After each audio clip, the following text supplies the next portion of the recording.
I want to begin with a little bit about me. Why should you be hearing me speak today? My career spans about 35 years. I started as a sales manager in my father's company, and then I owned my own company. It was a consulting business. We focused on business development and building out process-dependent businesses. I've started and sold a company. I've experienced everything that you have experienced and more. I've seen it all in my own business and in our consulting. Our company, Business Design Corporation, was started in the early 90s as a consulting company. In the early days and for many years, we were eMyth consultants. Many of you on the call today are probably familiar with Michael Gerber and his eMyth series of business books. But what we found was that we were delivering a fire hose of theory to our clients. Much of it is good stuff, but our clients were basically spending tens of thousands of dollars and spending 12, 18, maybe 24 months of time, after which they still didn't have processes documented and implemented. And given that that is the very foundation on which the eMyth theory is built, we decided to focus specifically on that, on process implementation. And in 1994, we went to work on a web-based tool called the Touchstone Business System, and we developed more into a software company and began partnering with alliances like Landlord Source to assist their clients with getting their processes organized and implemented so they could manage and or grow with more consistency, more reliability, and be able to train and manage employees with more ease and efficiency. There are a ton of great books out there on business development. Gino Wickman's got a great book called Traction. One of my favorites is Built to Sell by John Warillo. Obviously, there's Michael Gerber's eMyth Revisited.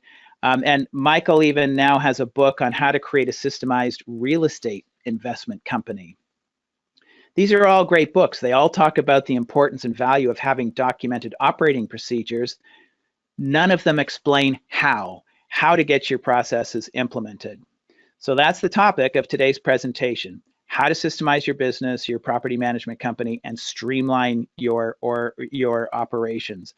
I'm going to lay out a 5-step plan to assist with getting your processes organized and implemented so you can create what we call a process-dependent business. Following this plan, you can create consistency and reliability in your business. You can get employees to do well what you need them to do. Now, some of you, many of you are smaller businesses, maybe it's just yourself at this point, but it's a perfect time to start getting prepared for those employees, because when they come, you want them to do well.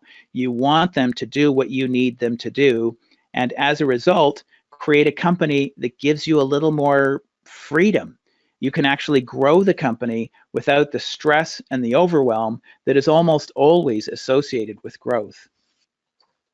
A quick shout out for I know I didn't say I was going to talk too much about the importance and value of processes, but why do you need them? And you guys know this. You said 100%, you know you need them. Processes create consistency, and they help employees and management track and achieve goals, to track the results of whatever it needs doing, and to be sure that what is being done is actually working. If what is being done is done consistently, then the result of that activity is meaningful. Accordingly, if things are being done inconsistently, how can anything be effectively measured? If you're doing it slightly different every time, how can you determine if what you're doing is actually working? And now Michael Gerber writes that every frustration in your business is the result of the lack of a process, that if you had that process available, you would no longer have that frustration. Documented procedures will resolve almost any business frustration you have. It makes sense, right? Well, while that makes sense, what we find is that even with processes, business owners get very frustrated because they can't find the processes they need. And if you can't find them, people don't use them. And processes come in all sorts of formats. They might be Word documents, PDF files, videos, audios, checklists, spreadsheets, PowerPoint presentations, and they get saved all over the place on local hard drives, on intranets, in Dropbox folders, on Google Drives, and SharePoint applications. They are all over the place, and most of the time it's a crazy mess. We call it SOP chaos, standard operating procedure chaos. And many companies come to us with processes already, but they're just in a complete disarray. So we've developed Touchstone to make it easier to find and implement your operating procedures, because if it's easier for employees to find the instructions they need, they can do what they need to do consistently well. And it simplifies the management process. Business owners and managers, they no longer have to try to figure out how to manage people. They simply need to hold employees accountable to the processes, the instructions that the employee agreed to follow. And by the way, this is a key concept. Most managers have no management systems. They don't have a clue how to manage. They're mostly just babysitting. They're making sure projects are getting done. And it doesn't have to be that way. If you can train someone how to do something, and they have the instructions to follow, and they know how to find those instructions, why do you have to keep checking on them and fixing their mistakes? A manager just needs to make sure that their reporting employees are following the processes the employee was trained to and agreed to follow. But it still comes down to finding those processes easily. So we focused on making it easier to find what you're looking for. So what if it was easier to find the process you were looking for? What if every process was linked to a specific position in your company? What if at the click of a button, any one of your employees could access the documented instructions they need to do the job you need them to do? As a strategic partner, we're working together with Landlord Source to make accessing the processes you need quicker and easier. And now I'm specifically talking about those processes that Landlord Source has. Landlord Source has a lot of tools, documents, checklists, forms, specifically designed for property management companies. So we've designed a way to simplify the implementation of that so that you can create a process-dependent business, which has so much more value and efficiency than a people-dependent business. If you've got great people following documented processes, your business runs more consistently, more reliably, it's easier to scale, and it will give you more freedom. So we've integrated all of the Landlord Source documents, their forms, their processes, and checklists into a library within the Touchstone application to make it easier to implement them. But I do want to be clear, Touchstone is a tool that focuses on process implementation. It is much more than just another way to access the Landlord Source materials. You probably have hundreds of processes in your business, many more than the checklists and forms for the operational end of your business. You have processes, for example, for hiring, probably processes for onboarding, for training, for strategic planning, for budgeting, for generating new leads. Touchstone is designed to implement all of your processes so you can create a process-dependent business. So I'm going to lay out a 5-step plan, and then I'm going to go into each step in detail and show how it's done. To begin with, how do you start? How do you create a process-dependent business? We've developed this 5-step systems development plan, and we use the systems development plan to discover, prioritize, document, implement, and manage all of the processes in a business. And there are 5 steps. The first step is about defining the processes that you think are necessary in the company. How do you get new leads? How do you deliver on the promises that you made in that sales process? What back office procedures are going on behind the scenes, like hiring, firing, payroll, invoicing, paying your bills, collections, backing up your computers, all of these administrative and financial activities? How do you guide and manage the business from where you are today to where you want to get to? In this first step, you're not actually describing how the process is done. That will come later, but in this step, you are just naming what needs to be done. Step 2 is to create a graphic picture of what your business looks like. It's your organization chart. Step 3, once you've named the process, you're going to connect them to the boxes on your org chart. I mean, think about this. You've identified everything that needs to be done in the business. You've identified all of the positions in the business, and you've connected everything that needs to be done to all of the positions. You've created complete functional accountability. Everything that needs to be done is being done by someone in the business. In step 4, you'll begin training and retraining your employees and get them using your processes. This can be a challenging step if you've had people in your business for many, many years who have never done it this way. Now is the time to enroll them in this idea of following procedures. Why is it valuable for them? What's in it for them? Why is it better to follow a process instead of just winging it day by day? And then finally, in step 5, this is all about keeping your processes current. If everyone in the company is actually following processes, they begin to notice that things have changed. And you ask them for their input. How have things changed? How can we do it better? Now, almost every business owner I speak to will ask me, how long does it take to systemize my business? Well, it's important to know that systemizing your business is not really a project as such. It is more of a process, and the actual writing of your procedures it's sort of ongoing. It never ends, and that's not bad news. That's actually good news, because it actually, I'm going to show you today that it can become sort of an organic thing. But that said, in the first 3 steps of the business development plan that I just showed you, that I will be walking through, you're going to create the foundation of your process-dependent business. It's your systemic infrastructure.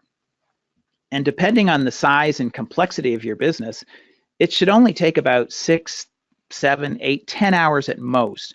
And you're going to see that we've got a lot of these things already built for you. So we pretty much can build the systemic infrastructure in 6 hours or less. And this will be a very powerful series of steps to have taken.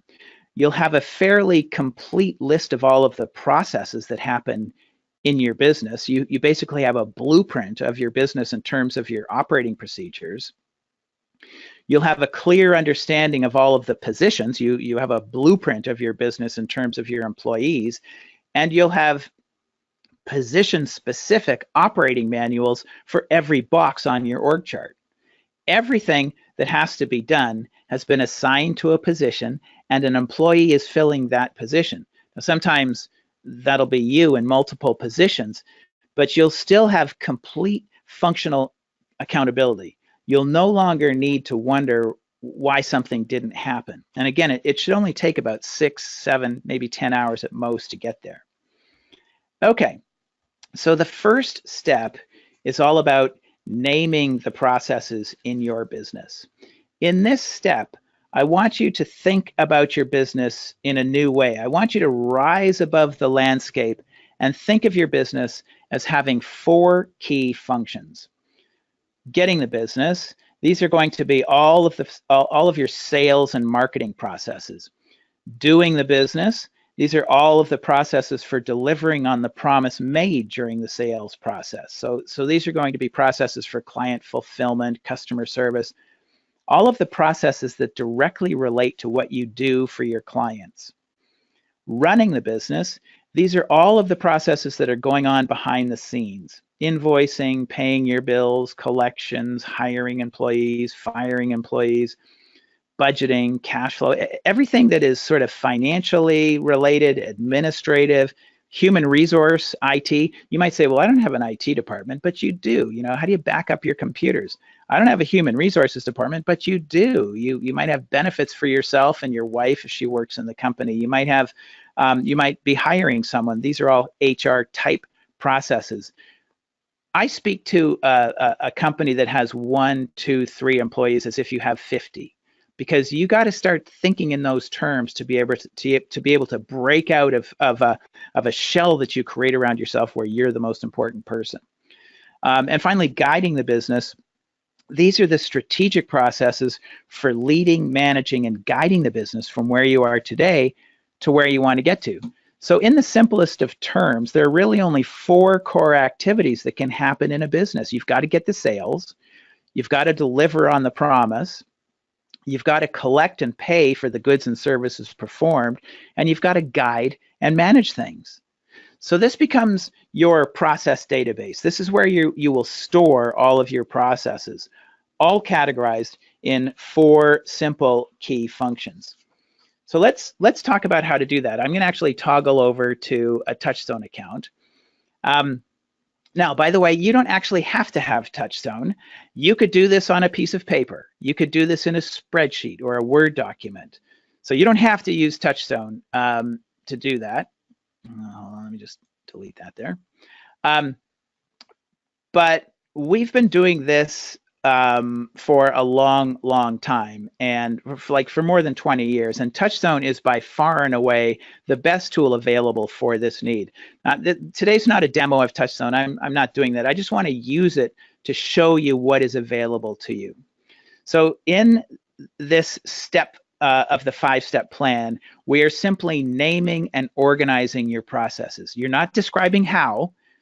You're not writing the process in this step. That's going to come later. You want to focus on building out the framework, the infrastructure. So your processes get organized in these 4 key functions, the ones I just spoke of. There's getting the business, and again, these are sales and marketing, doing the business, everything you do for your clients, running the business, all the back office stuff, finance, admin, HR, and guiding the business for strategy and management.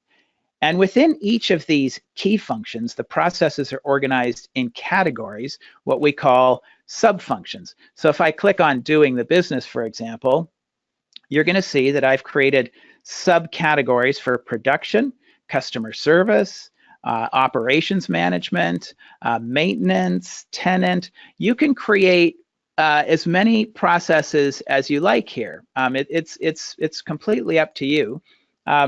You could have one big column, or you could organize them in multiple columns like we've done. It's completely customizable. The idea of having these categories and the key functions is it really helps you think about everything that's going on in your business. It's a great exercise that people fall into.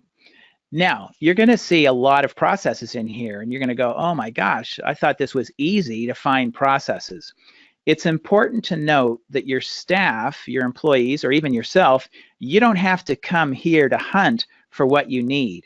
When an employee logs into Touchstone, they land on the dashboard. And Touchstone knows who they are because you've set them up with an account and you've given them a position on your organization chart. So Touchstone knows who they are and immediately provides them with their position. So in this instance, I logged in as Michael Mills, and I made myself the property manager. I can click on the property manager, and all of the processes I need, the ones I've been trained in, the ones I need to follow, they're all right here. I don't have to be searching around for what I need. Everything I need is right here. Now we're going to go into this in a minute, how to link these processes from your process list to specific positions on your organization chart. But for the moment, just know that it is really easy to find exactly the processes that anybody in your business needs to do their job.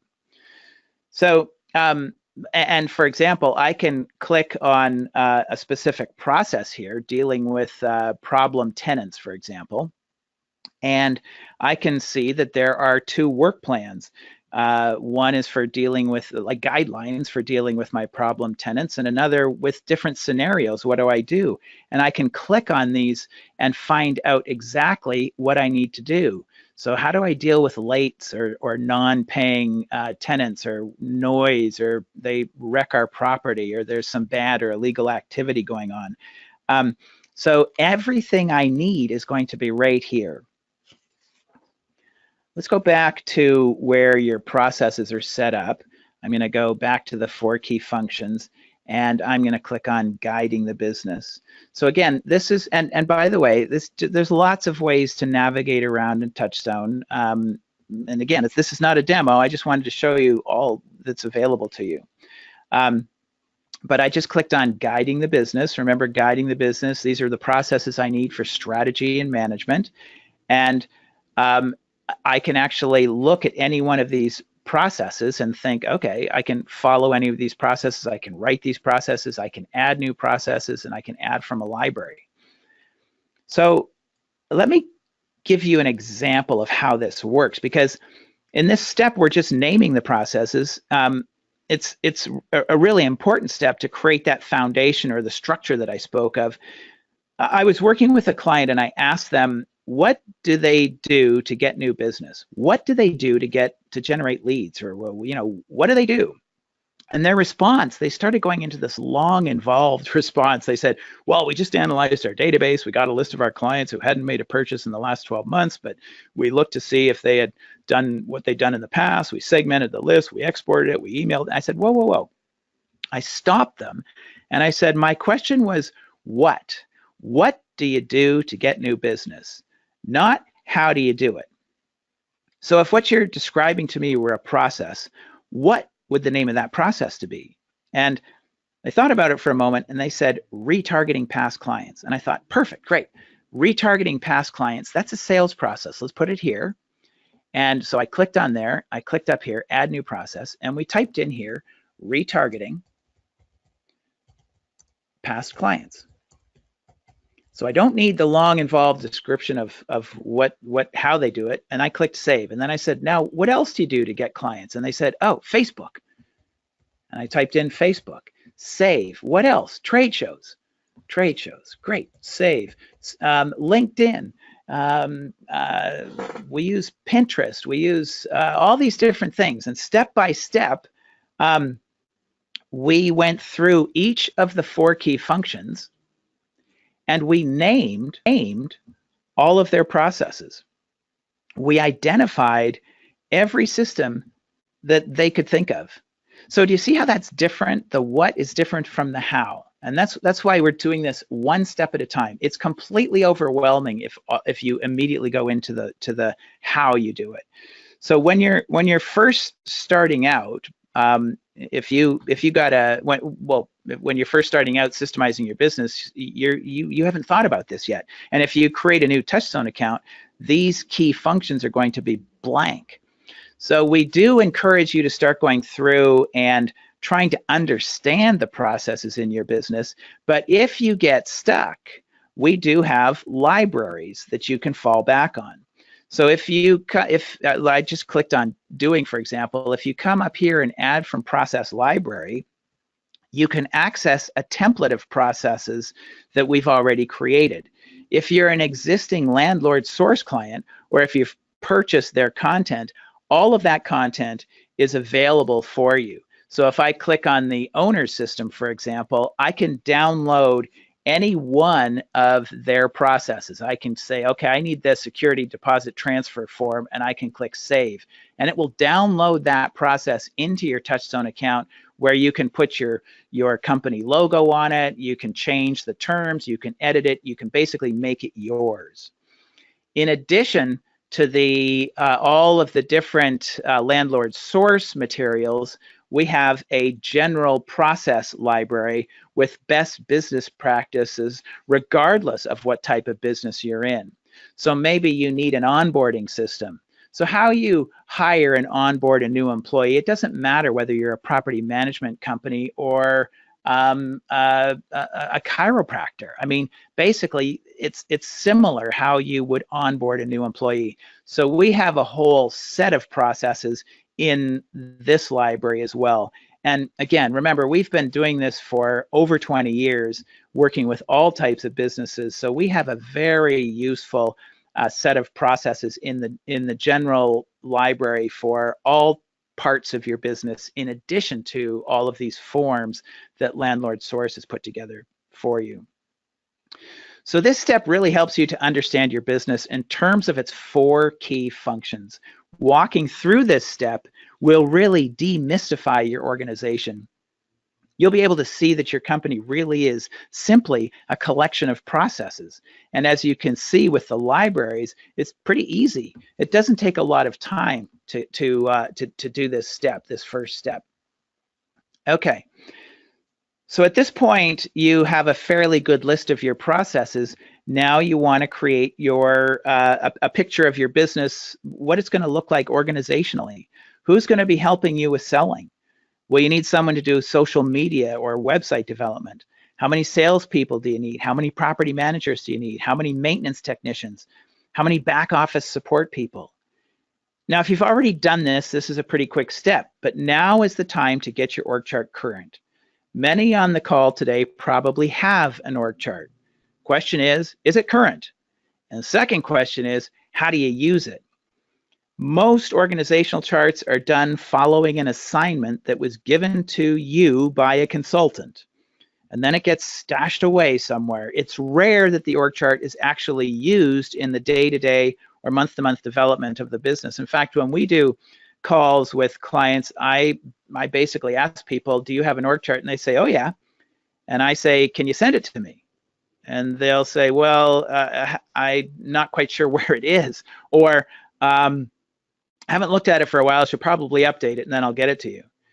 And then when I say, well, how do you use your org chart? Most of them say, well, what do you mean, how do I use my org chart? They don't even understand the question. You know, it tells me who reports to who. But what if your org chart could tell you who to hire next, how much you can afford to pay them, how quickly you need to achieve a return on your investment in them, what is expected of those people, and how they will be able to achieve what is expected of them? What if your org chart could show you who does what in your organization, how much it's going to cost you to train someone in your organization? So you can be sure that everything that needs to be done is being done by someone in the company. Your org chart has so much value. It's not just an exercise. On the contrary, it's a strategic growth tool. In Touchstone, if I toggle back here, we actually give you a generic organizational structure that you can then edit to illustrate your own business. You can add positions, you can delete positions, you can edit the names of any of the positions that you see here. You can just simply click on them, write whatever you want, and then click save, and you can edit those positions. You can move any positions around. Everything in Touchstone is drag and drop. What ends up happening is not only does your org chart become this strategic growth tool, but it also becomes this dynamic tool that helps you answer questions on growing your business. Now, if you can, we recommend building the org chart of your future business, say 3 to 5 years from now. What do you want the company to look like 5 years from now? Build that org chart. You're going to find that it will be fairly similar to the business that you have now. You'll just have more people, and where you might have one person in more than one position now, as you grow, those positions get filled and your people are not spread so thin. And then what you can do is you can get out of this position and go into a position where you manage this position, and you can leave behind in that position a job description, a set of processes that you can use to actually train, manage, and evaluate someone that you hire for that position. It's a very, very powerful next step. Okay. In step number 3, you're going to start linking the processes that you have named in your 4 key functions to specific positions on your org chart. So in the first step, we named your process. We just have a bunch of processes named in there. Second step, we've built the org chart. Now you're going to link these two together. The point is to make it ridiculously easy for anyone in your company to find what they need. They click on their position and they get a list of everything that you need them to do. They don't need to be hunting for their processes, and you've got a step-by-step training process right in front of you. Everything's all in one place. So if I've got a Touchstone account, you can do this by clicking on any of the positions on your org chart. So if I click on property manager, for example, I can come up here and say add an existing process or add a new process, and it will add it to that employee's. It automatically adds it, by the way, to my 4 key functions database, but it also adds it and links it to that specific position. But when you're first getting started, we recommend coming back to your 4 key functions list and starting at the beginning and moving through each process. So just click on one of your key functions and select the process and click up here, link to job description. When I click this, it's going to bring up the organizational chart that you created in step number 2. So basically what you're doing is putting together a puzzle here. So you'll notice that with this process called the tenant move in and out checklist, when I click on link to job description, I've already linked it to the property manager. I can link it to multiple people. So if the leasing manager is also, or the leasing agent is also doing this process, I can link it to both of these people. The beauty here, it's a database. If I change this process, it instantly changes for the people following the process. So as soon as my property manager clicks in, he's going to see the changes. Very powerful way to do it. So step by step, you walk through each process on your in your list. You just keep going step by step. Who does this one? Tenant move-in. Link to job description. The property manager is going to be doing that, not the leasing agent. Maybe the next process is done by your maintenance person. But all you do is you just go through all of your processes and link them. It's a little bit of some grunt work to do this, but that's really all there is to it. You go through each of the processes, you link them to the positions on your org chart that are responsible for following or accountable for the objectives of those processes. And once all of your processes have been linked to positions on the organization chart, you will have a position-specific operating manual for every box on that chart. You will have created a position-specific operating manual. Everything the property manager needs to do is right here now. You have complete functional accountability. You've identified everything that has to happen in your business, and you've assigned it to positions on your org chart. One thing I wanted to say is this view here, remember I clicked on organization chart and I clicked on property manager. This view here is exactly the same content as the view that we're seeing in the dashboard for the property manager. It's exactly the same. The control panel is basically where processes are trained and implemented, and it's mobile compliant, so users can actually access and follow these instructions on a mobile phone or a tablet. They can complete checklists or fill in forms from that mobile device if needed, and they can completely customize the processes that are on that position in groupings that make sense to them. So you'll see I've created groupings here. I've got some management processes, some day-to-day processes, and I've got some safety processes. So these are completely user specific. I want to say a quick word about job descriptions. Most of the job descriptions we see are usually only used for hiring purposes. Once the position is hired, the job description gets filed away, just like the org chart, until a new employee needs to be hired for that position. And then, you know, a new person needs to get hired, so everybody rushes around trying to find that old job description. They determine whether or not it's accurate. They make the changes if necessary, and the process continues. What you're seeing here is the typical job description. In fact, this is what one of our clients was using as a job description before becoming a client of ours. This was an endodontic practice in California. And as you can see, well, it's sort of a description of the job, but it's really just an ad. It's what people use to hire people.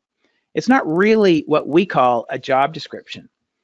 What if a job description was a position-specific operating manual, a list of all of the processes and expectations someone hired for that position was expected to follow?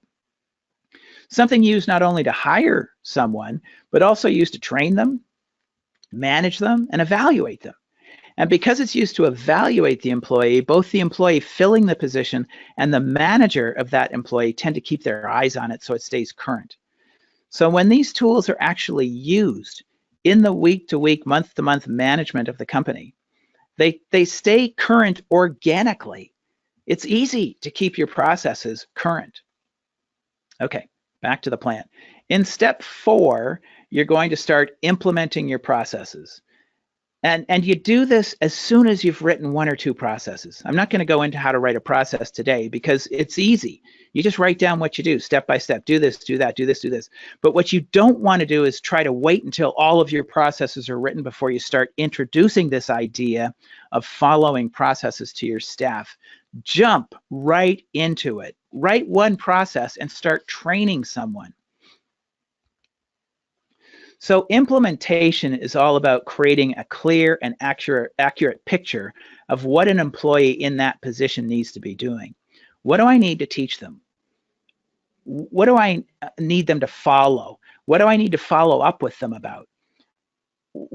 How do I manage their results? All of it is depicted in their job description.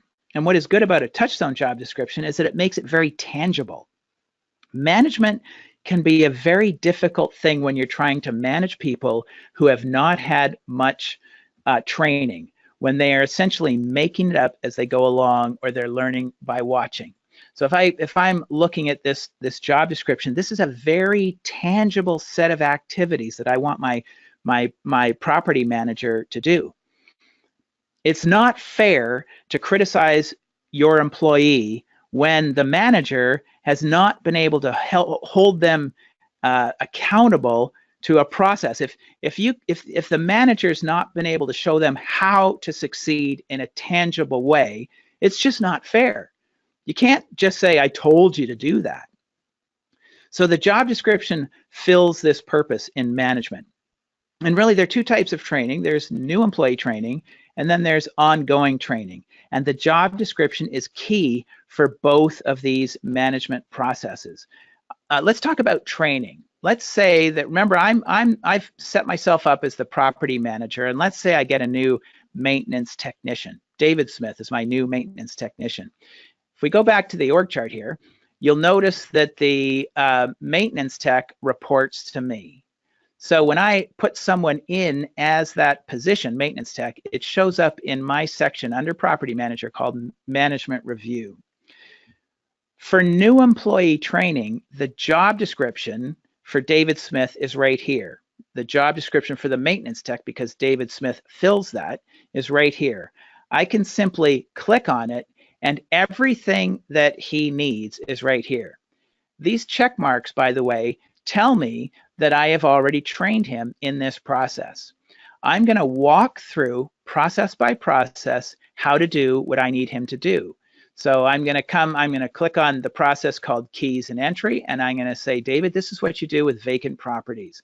Use the lockbox, then do this, then do this. And then I'm going to say, does that all make sense to you, David? And David says yes, and I'm going to say, great, I trained him. And I'm going to say, hit save, which is going to timestamp that I trained him on this. And then I'm going to go back to the next occupied properties. And I'm going to say, okay, so when a property is occupied, you do this, you do this. Does that all make sense to you? If David has a question, I answer the question here, but eventually he's going to say, got it. And I'm going to say, brilliant, you're trained, bingo. And now you'll see when I go back to the keys and entry, both of these are trained. If you have a lot of processes, you can just click train all here as well. But now you'll notice that as we're starting to go through these, we're checking off that we've trained him in the processes. And you walk through one process at a time. You train them on how to do that work. And it sounds really simple, right? And I can tell you that it is so beautiful when it works this way. Now, that said, there are always going to be instances when a process maybe hasn't been written yet, or, you know, I just did that yesterday, I'm not going to bother doing it again, so it's not really a process, or things like that. If you find your mind is going there, let go of those variables and focus on what is consistent. The majority of what all employees do, whether you believe it or not, is rudimentary and consistent. Some of it is more complicated than others based on the work they do. but the majority of it is consistent. As a manager, I'm going to look at the job description for that new employee who is coming into that position, and I'm going to start considering how long does it take me to train in each of these processes. So how long did it just take me to walk through that keys and entry process? That wasn't very long. Some processes might take 5 or 10 minutes. Other processes might take several hours. And I'm going to actually start adding up that training time and multiplying it by what I pay someone in that position and add in my management time. Now I got a pretty good sense of what it's going to cost me to hire a new employee and get them up to speed as quickly as possible, which is a really important thing to know. So if I go back to the organizational chart, and you're considering who you're going to hire next, and you're growing your company, you need to know this information. If you can tell me exactly how long it's going to take to hire this new employee and how much it's going to cost me, well, you've just unlocked the puzzle between sales and operations. So this is often that chicken or the egg issue, because if you've got a lot of new sales and you don't have the operational staff to be able to handle it, you're going to get a lot of upset clients. If you've got a lot of operational staff but not enough sales to keep them busy, well, you're not going to be very profitable. And the job description becomes key to this. Additionally, with new employee training, if I've hired someone and I made a mistake, I can spot it much sooner. If I know how long it's taking me, if I hired someone and it took me, say, 40 hours to train them, and now I have a person that I'm currently training and they're not just getting it after like 30 hours, I want to cut my losses with this new employee early. I'm going to save a lot of money. There are some astonishing statistics out there by consultants who have studied this situation, and it is incredibly costly to hire the wrong employee. There's a guy called Brad Smart. He wrote a book called Top Grading. He says 75% of the time companies are failing at their hiring process. That means 3 out of 4 new employees is a mishire. I can save the company a lot of money, and honestly, I can save the new employee a lot of frustration and a lot of time by letting them go instead of just hanging on and hoping they're going to succeed. They're simply not going to be able to succeed at this, so let them go. So the job description can help us gauge whether or not we've got the right person for the position. It makes it very, very tangible. Let's talk about ongoing training very briefly. If I have a problem with an employee, I can always refer back to the job description. If I have someone in a position and they're not achieving the expectations I have for them, or they're not doing as well as other employees in the same position, we can go back to the job description. We can look at the process that they're failing at, and we can discuss, how are you using it? We can discuss, are you actually following it? We can have a conversation about the process. Is the process not working? Is it simply not working for them? So you can now begin to hear the tone of my voice. It's not about what's wrong with you. I told you 5 times to do it this way. You never listened to me. You're insubordinate. Why are you so stupid? It's not that at all. A job description takes the energy out of the equation. It's no longer personal. It's a conversation about the process. It takes all of the emotion, all of the angst out of managing. In fact, it actually gives you a management process. It makes managing easy. You simply have to hold employees accountable to the processes that they agree to follow. It's no longer about blaming. The tone of management changes completely. The job description also helps with communication. It's a huge time saver. If the employee is asking me a lot of questions, I just refer them back to their job description. If they're clocking in their hours incorrectly, if they're doing something incorrectly, I refer them back to the process. I can ask them to reread the process and let me know where they're going wrong with it. I don't have to retrain them. They know exactly where to find it. They just log in and they select their position, and everything they need is right here. They don't have to hunt for it. There's no excuse any longer. If they need access to information, you can tell them, go look in Touchstone. The documents are all there. If they have a question, chances are it's in the process, and I know it's there because I wrote the process. You direct them back to where the content is stored, and they don't have to go hunting for it. All of the content they need is linked to their position.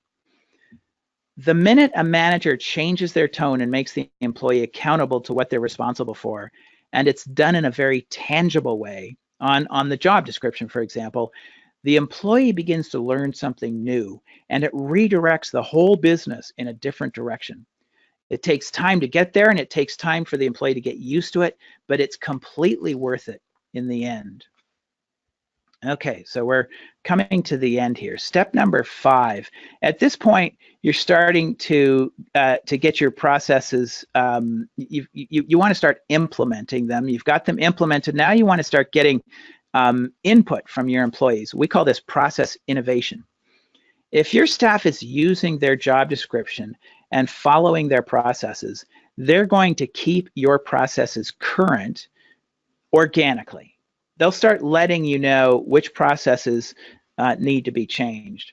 There's a process in the library, in the general process library, in the strategy and management section under guiding the business, called the one-on-one meeting process. And so you'd go and get it. You'll notice that I've already, because it's grayed out, I've already selected it, but you would put a click beside that, and it will download it into your Touchstone account, and this is where you can actually edit it. Using this process, the manager actually meets with their employee and their reporting employees on an ongoing basis. I like to recommend once a week, but this could be twice a month, or at a very minimum, once a month. Most managers micromanage their employees' projects. There's very little structure. They ask about stuff when they think of it, or when something bad happens, something's going wrong. The one-on-one meeting is an opportunity to truly manage people. It's a management process. This meeting is not only used to check in on projects. I mean, yes, you do that as well. But how many of you get people that walk into your office and say, "Hey, Fred, do you have a minute?" These meetings never last a minute. They're always, almost always, a huge interruption. They're incredibly inefficient in terms of time management. If an employee knows he or she's going to be meeting with me 2 days from now because we have a regularly scheduled one-on-one, they can hold that question or issue until then, unless, of course, it's an emergency. Oh, look at this. Sorry, I wasn't even paying attention. Close this.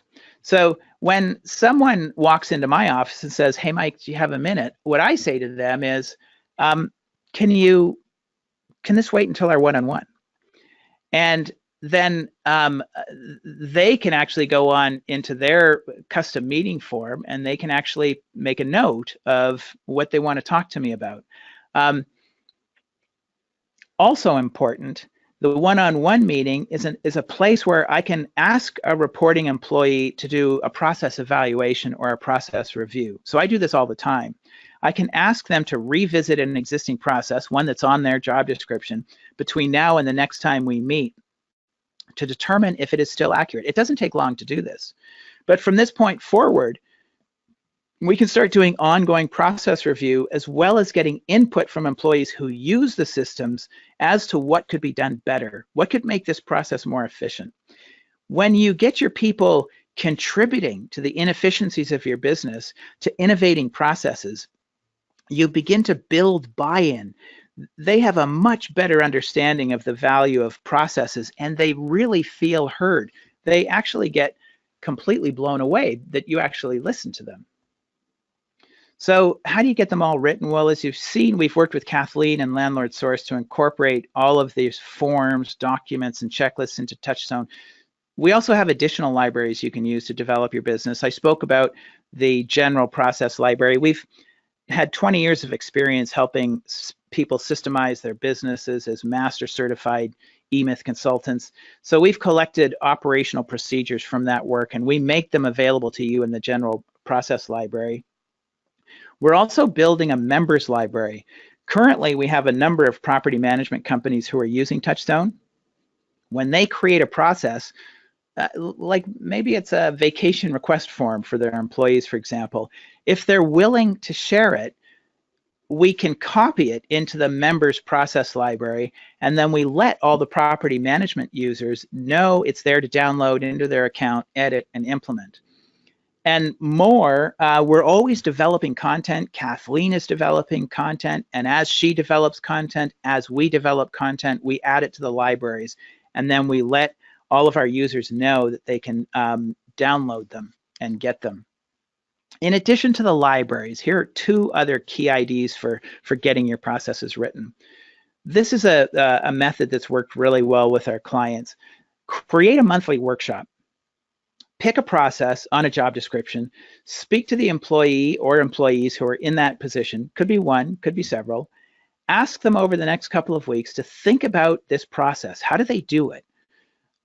What steps do they take? What materials do they use? What things do they say? Things like that. Have them consider this for a couple of weeks and then ask them to pay attention to what they do with the intention that we're going to get this process written up. And then on a specific date and time, you guys will come together and collaborate to get it documented and shared. It could be a lunch and learn, for example. Another way of getting your processes documented is when you're training a new employee. Have the new employee write down what you're telling them. So you don't have the process written, you're telling them because it's in your head, have them write it down. Then give them some time during the day to write up their notes and then review and edit what they wrote the following day. Think of how well trained they will be. I mean, you're telling them how to do what you need them to do. You can be sure that they're paying attention because they know that they're responsible for writing it up, everything that you're telling them. And then they're actually going to write it up, and then they're going to review it with you the following day. It's a great way to get processes written. Okay, so I'm going to wrap up things. To wrap up then, Touchstone is designed to make it easier to craft your business. I hope that we've seen that. To make your business into a process-dependent business instead of a people-dependent business. It's designed to make it easier to train and manage your employees, to give them an easy way to find the instructions they need so you don't have to be telling them over and over and over and over again. Managers can manage their reporting employees to the processes that each employee has been trained on. Once they've been trained, there's really no excuse. If an employee forgets what they're supposed to do, they can quickly access what they need with not much more than the click of a button. You can quickly access the process you need instead of having to hunt for it. And you also have the landlord source libraries inside of a web-based application that's designed for implementing it. So you can add it, edit it, add it, and put it into your own world. Everybody who registered for today's, here's the pitch, guys. Everybody who registered for today's webinar, you should have an email. You should have gotten an email about 5 or 10 minutes ago. You can check your email box now if you're interested. The first 15 companies who click the button in that email are going to get a 35% lifetime discount off of the Touchstone subscription. This is an offer we did at the NARPM event, the last national NARPM event. I just thought I would put it out there today. Just click the button, submit your form. Your Touchstone account will be created for you. You'll receive an email with login instructions, and you can get started right away. You'll also receive a complimentary live online meeting with one of our process engineers to familiarize you with the application. The offer is totally risk-free. If you're not 100% satisfied, you can cancel your account during the first 30 days and get a full refund of your money. So that's how you can take advantage of an incredible discount. That email should be sitting in your email box right now if you want to check. In addition to that, Kathleen is offering a 10% discount on any of her products at the Landlord Source website, www.landlordsource.com. The coupon code is Touchstone. She said that the offer is only available for the next 48 hours. So if you go to use that coupon code, you can get a 10% discount. It is important to know that all of the Landlord Source products, you have to buy them to access them in Touchstone, unless you've already got them. If you've purchased them in the last 24 months, then just let us know and we can link you to the libraries. But you have to purchase the content from Kathleen's company, and then we can open up that access to the libraries. I just want to say thank you again. Thank you to all of you who attended today. I hope you found it really valuable. If you have any questions, reach out to me. I also want to say one more thank you to Kathleen Richards for hosting this presentation. If you go to our website, www.businessdesigncorp.com, there's an option for a Touchstone demo. Click that, submit your information. You're going to go to, you can either do a one-on-one demo with me. There's also what we call a webinar demo, and when you click on that, you can actually, that's with a group of people that you can join in, or you can actually watch a demo I did yesterday or the day before. It's pretty much the standard demo I do. It takes about 35 minutes to go through that. Or you can schedule a meeting for me, and we'll do one-on-one. So again, I want to say thank you to Kathleen. She's been very generous to open up all of you to allow me to speak to her and or to you. And so thank you again. And with that, I will say goodbye. Thank you again for everybody for joining us, and we'll talk soon, I hope.